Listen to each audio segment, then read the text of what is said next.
वर्ध्याच्या हिंगणघाट शहरातल्या यशवंत नगर परिसरामध्ये नागरिकांच्या घरामध्ये पाणी शिरले। पावसामुळे नदी नाले तुडुंब भरलेले आणि परिसरामध्ये पाणी साचले, तर घरामध्ये पाणी शिरले त्यामुळे घरातल्या वस्तू भिजलेल्या आहेत आणि पाऊस असा संततधार कायम राहिला तर परिस्थिती आणखी बिकट होण्याची शक्यता आहे।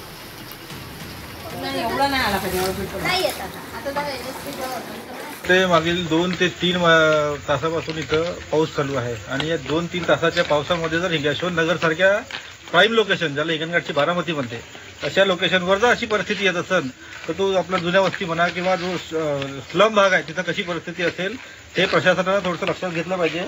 आज आमच्या इथे पाहतोय दुधरकर साहेबांचं घर आहे आणि त्यांच्या इथं घरात पाणी घुसलेलं आहे, त्यांचं अन्नधान्य खराब झालेलं, त्यांच्या इलेक्ट्रॉनिक्स वस्तू खराब झालेल्या आहे। अशा परिस्थितीमध्ये आपण जो प्रशासन दावा करते ज्या प्रशासनानं या कामावर साधारण 80 ते 90 कोटी रुपये खर्च केलेले आहे, मागील 10 वर्षापासून याचं काम चालू आहे, अजूनही काम संपत नाहीये। अशा स्थितीमध्ये थोडंसं त्यांनी पाहावं, कमीत कमी थोडंसं पाहावं। साफसफाईचं तर इथं म्हणजे लवलेशच नाहीये, काही कामच नाहीये। पण ही जी अंडरग्राऊंड ड्रेनेज सिस्टम आहे सबशेल फेल झालेली आहे।